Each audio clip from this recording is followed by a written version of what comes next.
We are on our way to Valdez, Alaska from Homer, which is about a 550-mile drive on the highway.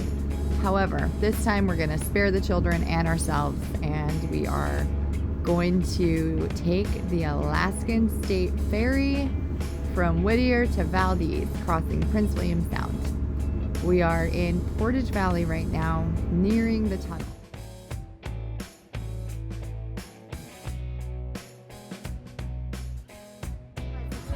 Hi. $22. Have you been through this tunnel before? I have. Been a while. Hey, our next schedule opening is not until 12:30. Is that okay with you? Can you give me a private right now? A what now? I'll just have to wait. Yes. You are way early for the next opening, so which is good. Okay. Good news. We're gonna get on the ferry, so we're happy to be early. Good. Yes. Wait, how?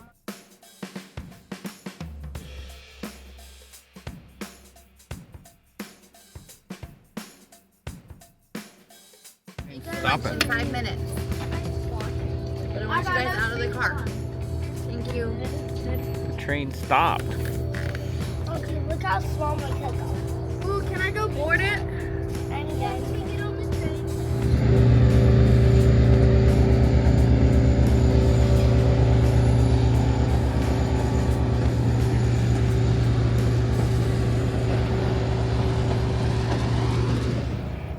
So this is where we have all the stuff for all 7 of us, including a lot of bikes, And a greenhouse food.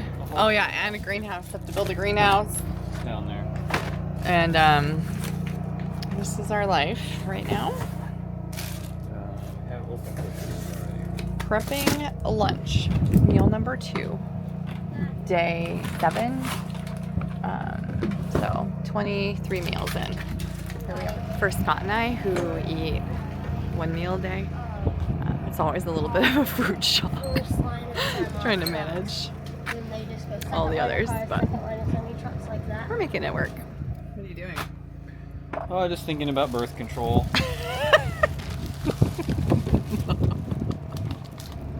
Well, it's our time to go. We are entering the Anton Anderson Memorial Tunnel. It is one of the most unusual transportation tunnels in North America. It's 2.5 miles in length, and it was only converted for vehicles in 2000. It connects Portage Valley to Whittier and is a single-lane tunnel shared by trains and cars. As you can see, traffic flows only one direction at a time on a schedule. And the cars literally drive between the railroad tracks on a concrete guideway. It was originally built for the Alaskan Railroad to access the military port at Whittier. The train gets priority at certain times during the year, but you have to be there on time in order to enter the tunnel. Otherwise, you're stuck on the other side for at least an hour. It's usually an hour and a half of wait. It's kind of crazy driving through this tunnel, but here we are. We made it, and we're in Whittier. We just went through a mountain.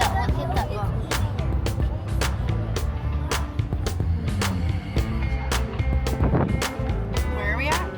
Whittier. Whittier.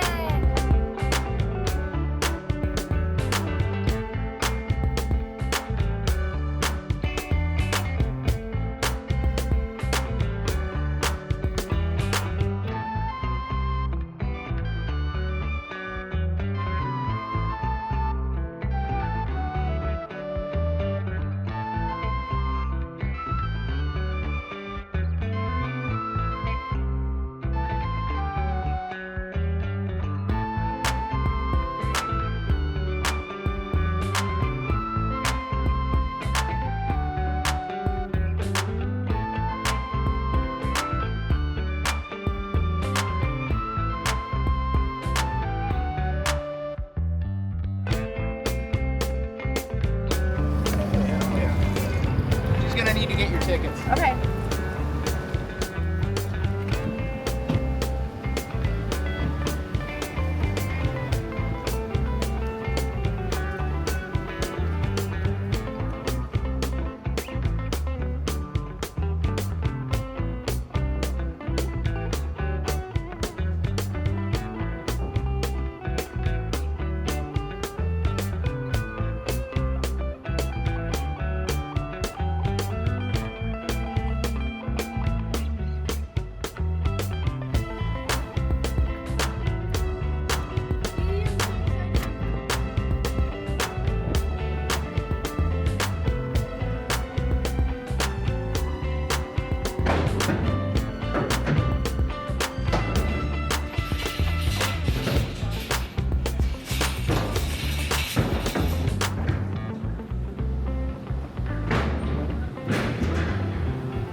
This is just a normal.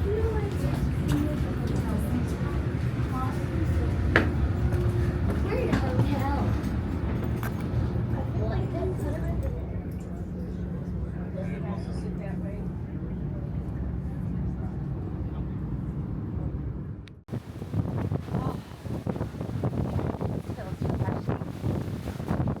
Such a big boat.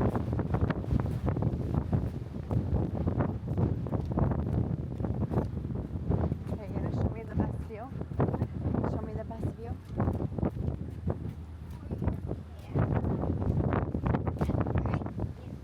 Oh wow. Wow. So massive.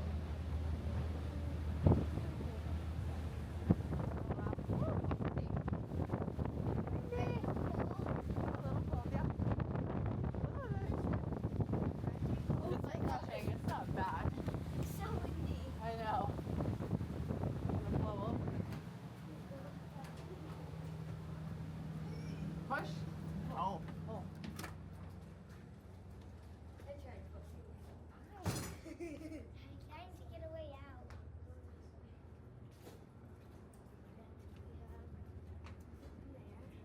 Yeah. The kids here.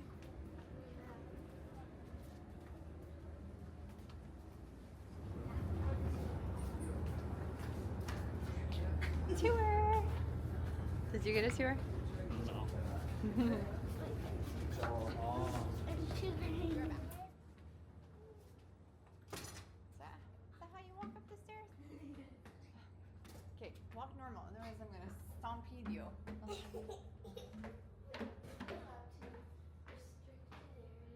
No. Don't go in there. Ooh, this is nice. Well, It's nice and warm here.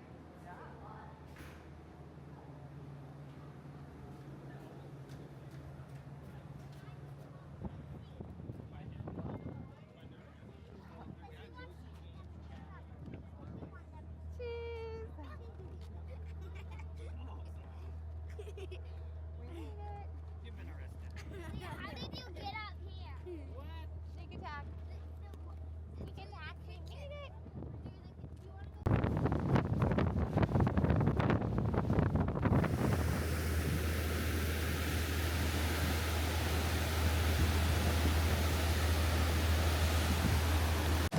We are on the ferry, the Alaska State Ferry, from Whittier to Valdez, Prince William Sound, my stomping grounds or splashing grounds.